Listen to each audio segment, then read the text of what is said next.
9000 missiooni 30 päevaga. See on viimane pealkiri Ukraina sõjast, kuna Ukraina on teinud Venemaale midagi nii suurt, et see läheb ajalukku.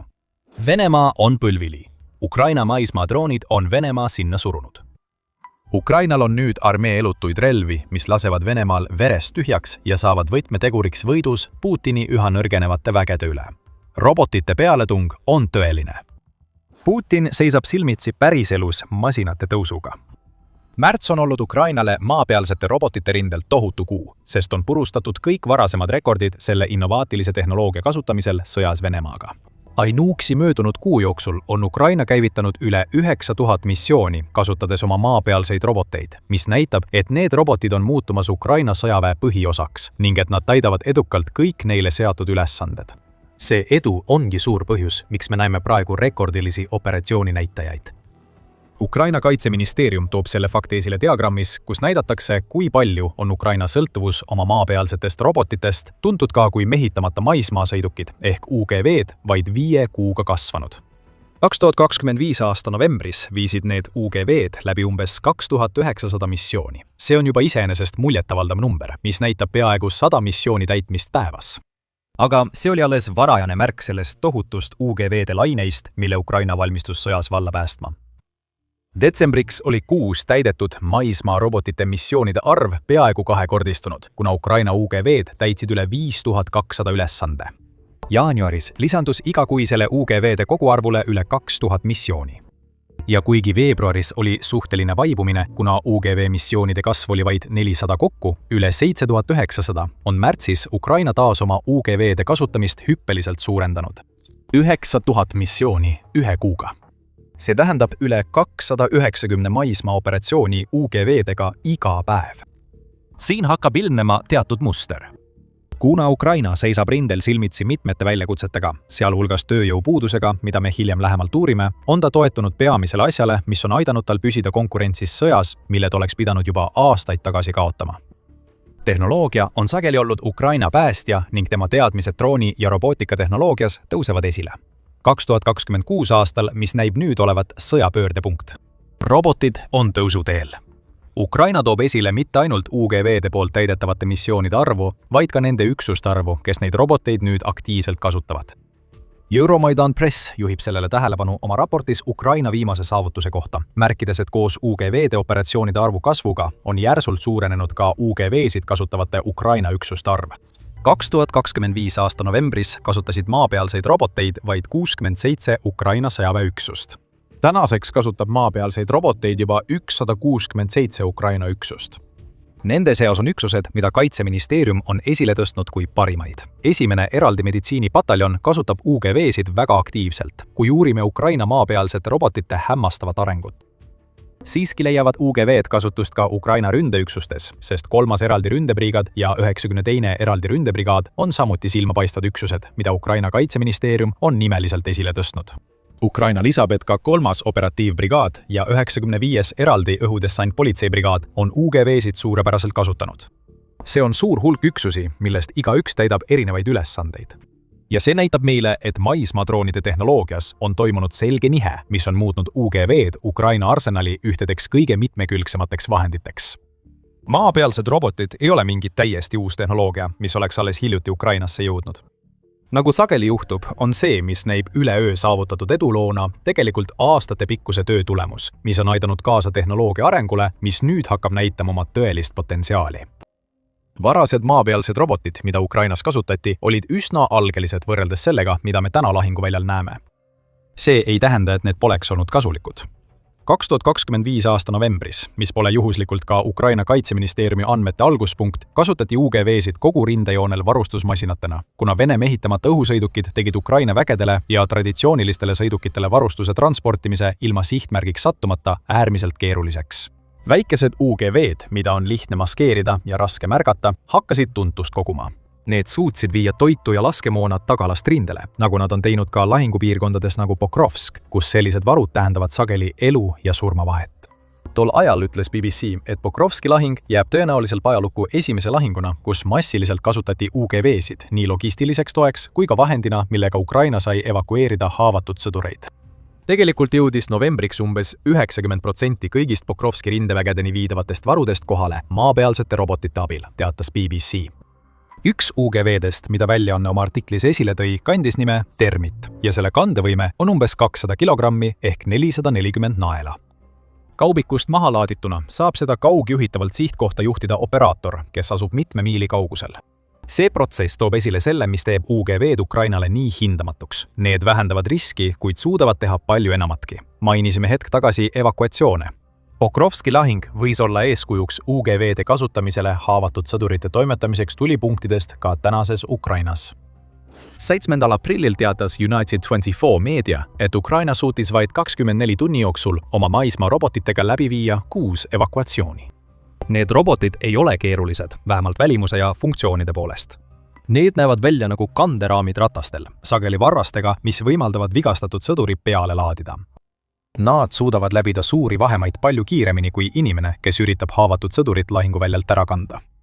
24-tunnise operatsiooni jooksul, millest United24 meedia teatas, läbisid 2 Ukraina UGV-d kokku umbes 300 kilomeetrit ehk umbes 186 miili. Leia inimene, kes suudab sellise vahemaa 24 tunniga läbida ja oled leidnud sõduri, keda lihtsalt pole olemas. Praegu on 6 Ukraina sõdurit elus tänu UGV-dele.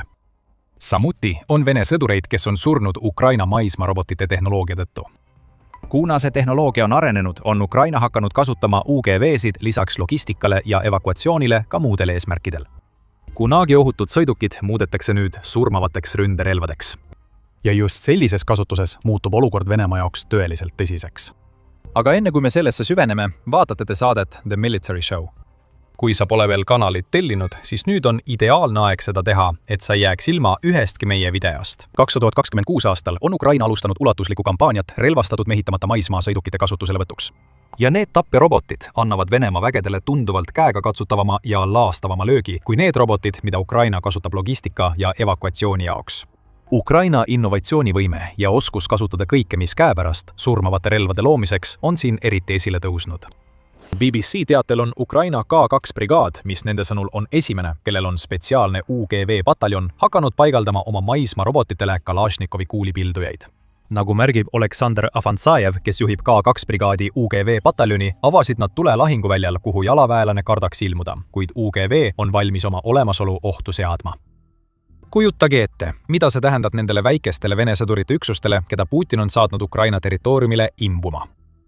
Need üksused võivad oodata droone taevas või sõdureid maapinnal, kuid siis seisavad nad silmitsi millegagi, mis näeb välja nagu väike tank, millel on peal kuulipilduja. Alistumine on ainus võimalus ja see tuleb teha kiiresti, sest see mehitamata maismaasõiduk võib kuulipildujaga tuld anda ja siis edasi liikuda, mõtlemata sellele, mida ta teeb. See ei pea mõtlema, sellel puudub arusaam surmast ja kui Venemaa sõdurid suudavad selle kuidagi kahjutuks teha, saab selle lihtsalt asendada teise masinaga. Putini käsilased ei pea muretsema ainult kuulipildujatega ringi liikuvate mehitamata maismaasõidukite pärast. Maapealsed robotid võivad kanda ka pomme. Ukraina on välja mõelnud väga võimsaid viise sellist võimekust kasutada. Lõppude lõpuks mäletage, mida me oleme teile juba mehitamata maismaasõidukite kohta rääkinud. Need on sageli piisavalt väikesed, et märkamatult liikuda. Mehitamata maismaasõidukeid saab samuti varju all ära peita, sageli tundideks korraga, säästes nende akusid, kuni nad ootavad, et varitseda midagi aimamatuid Vene vägesid, kellel ei vea ja kes valivad selle koha peidupaigaks. Ja mitmesaja naela kandevõimega on mehitamata maismaasõiduk enam kui suuteline toimetamas sellist tulejõudu, mis võib hetkega venelase elu hävitada. Nägime seda jaanuaris, kui ilmusid kaadrid Ukraina 3. armee korpuse poolt läbi viidud mehitamata maismaasõiduki missioonist. See video tõi esile mehitamata maismaasõiduki operaatori, kes kasutas juhtpulti, mis nägi välja nagu otse videomängu konsoolilt võetud, et juhtida väikest UGV-d varisenud hoonesse. Huulikalt rusude vahel navigeerides, mis samuti näitab, kui palju UGV-d on arenenud raskel maastikul liikumiseks, siseneb robot väikesest avausest, kus Vene sõdurid üritavad end peita. Hiiglaslik plahvatus hävitab laagris olnud venelased. Hiljem selgus, et Ukraina UGV oli sihtmärgini jõudmiseks läbinud umbes 20 kilomeetrit ehk umbes 12,4 miili ning kandis endaga 12 maamiini. Jällegi kasutab Ukraina seda, mis tal on, et Venemaale kahju teha ja just seda ta tegi, kui hävitas Venemaa sõdureid laastava mõjuga. Kaugjuhitav UGV, mis kannab miine, mida saab distantsilt lõhata, on tohutu oht infiltreerumisüksustele, kelle ülesandeks on varjatuks jääda. Need varjatud üksused ei näe, mis nende poole liigub. Kui UGV kohale jõuab, on neil juba liiga hilja midagi ette võtta. Ja veelgi enam, Venemaa peab juba tegelema UGV-dega, mis toetavad Ukraina maavägesid ja ründavad otse Putini sõdureid. Mida Venemaa kunagi ei oodanud, oli see, et ta peab muretsema ka sellepärast, et UGV-dest saavad olulised tööriistad, mida Ukraina saab kasutada, et vähendada kahju, mida Venemaa üritab oma õhurünnakutega Ukraina linnadele põhjustada. 4. aprillil avaldas Kiev Independent, et Ukraina sõdurid kasutasid esimest korda spetsiaalset tuletõrje UGV-d, kui nad tegelesid tulekahjuga Donetski oblastis asuvas Kramatorski linnas. Praegu on see linn üks Venemaa kevadpealetungi sihtmärke ning seda on tabanud Vene rünnak, mis põhjustas tulekahju elamurajoonis. See tulekahju levis gaasibaloonide suunas. Sõdurite või inimtuletõrjujate saatmine tulekahjuga tegelema oleks olnud tohutu risk. Nii et Ukraina valis variandi B. Nad saatsid sisse mehitamata maismaa sõiduki, mis suutis tulekahju piisavalt kustutada, et takistada selle levikut. UGV-d juhtivad sõdurid said jääda ohutusse kaugusesse, mis kõrvaldas nii gaasibaloonidest tuleneva ohu, kui ka vähendas riski, et kordub Vene suurtükituli, mis selle probleemi algselt põhjustas. Jällegi, just selline loovus on võimaldanud Ukrainal nii kaua vastu pidada Venemaa näiliselt lõputu elavjõuvaru vastu. Ja kogu see jutt riskide minimeerimisest viib meid sujuvalt selleni, mida Ukraina UGV-d ja nende kasutamine rohkemates operatsioonides kui kunagi varem tegelikult tähendavad. Nii olulised kui need juhtumid, mida oleme seni esile tõstnud ka poleks, on just need eelised, mis peituvad nähtava taga Ukrainale eluliselt tähtsad. Üks neist eelistest on eriti oluline ja seda vajab Ukraina hädasti. UGV-d aitavad oluliselt lahendada Ukraina elavjõu probleemi. Pärast enam kui 4 aastat kestnud sõda seisab Ukraina silmitsi paljude väljakutsetega, kui on vaja tuua hädavajalikku elavjõudu rindele. Carnegie fondi märtsiku artikli kohaselt hõlmavad need väljakutsed tõsiseid puudujääke mõnes rindelõigus, rekordilisi puudumismäärasid sõjaväes ja vähenevat vabatahtlike arvu. Kui sellele kõigele lisada olemasolevate sõdurite väsimus, kes on pidevas ellujäämisvõitluses, kus nad kõrvaldavad hulgaliselt Vene sõdureid ainult selleks, et näha uusi nende asemele tulemas, siis ongi näha kriisi esimesi märke. DV toob välja, et Ukrainal ei ole tööjõust päris ilma. Iga kuu kutsutakse riigis sõjaväeteenistusse umbes 30 000 kuni 35 000 inimest. Väljanne märgib aga, et paljud neist tulevastest sõduritest osalevad Ukraina sõjalises väljaõppes vastu oma tahtmist ning see viibki kõrge desertööride arvuni, mida Ukraina praegu kogeb. Ukraina püüab neid tööjõuprobleeme lahendada. Ukraina on pikendanud sõjalise väljaõppe kestust 30 päevalt 51 päevale, et tagada värvatutele parem ettevalmistus selleks, milline on elu rindel. Forbes lisab, et mõned Ukraina sõjaväe kõrgema juhtkonna liikmed väidavad samuti, et Ukraina peab paremini paigutama vägesid, keda ta mobiliseerib. Moraal, kuigi see jääb alati väljakutseks, muutub vähem probleemiks, kui sõdurid ei tunne, et nad on määratud ainult kohtadesse, kus Ukraina vajab kiireid lahendusi, väitis Azovi brigaadi endine staabiülem Bodan Kratovitš. Tema mõte, mida Ukraina näib samuti püüavad lahendada, on see, et värvatud peavad teadma rohkem ja tundma end sõjas kasulikuna. Vastasel juhul hakkavad nad tundma end lihtsalt kahurilihana. Kõike seda raskendab veelgi Venemaa juba olemasolev inimressursside ülekaal. Venemaal on elanikkond, mis on umbes 4 korda suurem kui Ukrainal ning ta suudab taluda kaotusi, mis ulatuvad nüüdseks üle 1,3 miljoni. Ukrainal ei ole sellist võimekust ega soovi ta kaotada vägesid nii suures ulatuses. UGV-de mehitamata maismaasõidukite tõus on võtmetähtsusega kõiges, mida Ukraina maismaal teeb, kui tema sõda Venemaaga liigub aastasse 2026 ja kaugemale. West Pointi kaasaegse sõjainstituudi andmetel on Ukraina UGV-de mehitamata maismaasõidukite kasvav kasutamine juba vähendanud isikkoosseisu kaotusi kuni 30%, nagu väidab Ukraina kindralstaap. See üksi on juba suur eelis maismaarobotite kasutamisel. Vähem kaotusi tähendab, et Ukraina ei pea nii palju muretsema hukkunud ja haavatud sõdurite asendamise pärast. See omakorda annab Ukrainale veidi hingamisruumi, et tegeleda nende ülesannete ja väljaõppe väljakutsetega, millest oleme rääkinud. Nagu näeme ka selles, et Ukraina annab nüüd oma värsketele sõduritele 21 päeva rohkem väljaõpet. Ukraina jaoks on UGV-d sama palju seotud omaenda personali kaotuste määra aeglustamisega kui Putini vägede kaotuste määra suurendamisega. Lõppude lõpuks tõestavad maismaarobotid nüüd, et nad võivad olla ründejõud. Kuid just Ukraina mehitamata õhusõidukid hävitavad endiselt Vene sõdureide varustust kiiremini kui miski muu, mis Ukrainal oma arsenalis on. Need õhudroonid asendavad Ukraina sõdureid laialdastes tapatsoonides, mille Ukraina on loonud. Maismaarobotid asendavad neid logistika ja meditsiinilise evakuatsiooni rindel. United 24 Media andmetel usuvad mõned Ukraina sõjaväelased, et maismaarobotid võivad olla võtmetähtsusega, asendamaks neid sõdureid, keda Ukrainal värbamise kaudu pole. Teisisõnu, nad asendavad tõesti nii palju, kui räägitakse. Andriy Biletski, kes juhib Ukraina 3. armeekorpust, mida võite mäletada maismaaroboti loost, mis toimetas miinid Vene diversantidele, väidab, et Ukraina on revolutsiooni lävel. Maismaarobotid võiksid täielikult asendada kolmandiku sõduritest, kes Ukrainal praegu maismaategevustes osalevad.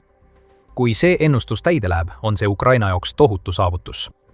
Ukraina tööjõukoormus väheneks märkimisväärselt. Rindejuunel olevad sõdurid saaksid samuti sagedamini vahetuda, mis tähendab rohkem välja puhanud sõdureid, keda toetavad robotid ja droonid, kes võitlevad Venemaa üha kurnatumate vägede vastu. Kõiki neid eeliseid arvestades, kas on üldse ime, et Ukraina pühendub võimalikult paljude UGV-de ehitamisele? Lowy instituudi andmetel on Ukrainas nüüd 280 ettevõtet, kes on pühendunud UGV-de ehitamisele. Instituut märkis 30. märtsi artiklis, et Ukraina 3. ründebrigaad kasutas UGV-sid nii paljude kaupade transportimiseks, et sama tulemuse saavutamiseks oleks vaja olnud 10 000 sõdurit, kellest igaüks suudaks kanda 20 kilogrammi ehk umbes 44 naela varustust.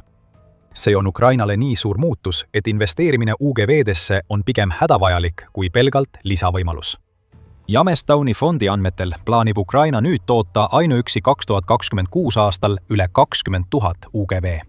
Kui igaüks neist robotitest suudab kanda 100 kilogrammi varustust, ja see on hinnanguliselt väga tagasihoidlik arv, siis oleks see võrdne 50 000 sõduri värbamisega.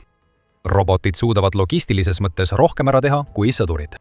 Selline tõhusus on Ukrainale hindamatu väärtusega, kui ta kohaneb Venemaa viimaste katsetega pommitada tema kaitset kahurilihaga 2026 aasta kevad- ja suve pealetungis. Venemaa mõistab riski, mida mehitamata maismaasõidukid kujutavad tema kurnamistrateegiale. Venemaa püüab Ukraina mehitamata maismaasõidukid mängust välja lülitada, et sundida kasutama elavjõudu, mida Ukraina ei taha ohverdada. 6. aprillil avaldatud Liiga.net-i raportis märgitakse, et Venemaa on loonud terveid üksusi, mille ainus eesmärk on Ukraina mehitamata maismaasõidukite jahtimine. Need üksused on jätkuks neile, mille Venemaa on juba loonud Ukraina logistikahelate sihtimiseks. Kuid nüüd seisavad nad silmitsi robotvaenlasega, keda on raskem märgata ja kes suudab teha asju, mida sõdurid ei suuda. On selge, et Venemaa katsed Ukraina peatamiseks ei toimi. Fakt, et UGV-d viivad 1 kuu jooksul läbi 9000 missiooni, on selle tõestuseks. Aga milleks Putin ja tema väed pole valmis, on see, et see, mida me Ukrainas näeme, on alles alguspunkt. Veel rohkem UGV-sid on tulemas. Tuhandeid veel, ja kui Ukraina suudab piisavalt kiiresti üle minna suure robotiarmee kasutamisele, muutub Venemaa üle 4 aasta kestnud inimressursi eelis tähtsusetuks. Lahingus liha ja masinate vahel jääb liha kaotajaks. UGV-d võivad olla kogu Ukraina strateegia võtmeks, et Venemaad verest tühjaks jooksutada. See, mida siin näeme, on veel üks näide sellest, kuidas Ukraina innovaatiline lähenemine sõjapidamisele on pannud Venemaa kaitsepositsioonile. See innovatsioon ei ole jäänud märkamata. Operatsiooni Epic Fury põhjustatud kaos on viinud selleni, et Pärsia lahe riigid kutsuvad Ukrainat jagama oma teadmisi ja kogemusi. Ukraina vastab neile üleskutsetele ja sellel võib olla tohutu mõju Venemaa sissetungile. Saa rohkem teada meie videost ja kui sulle see video meeldis, siis ära unusta tellida The Military Show'd, et näha rohkem analüüse selle kohta, kuidas Ukraina muudab kaasaegse sõjapidamise nägu. Ja nagu alati, aitäh vaatamast!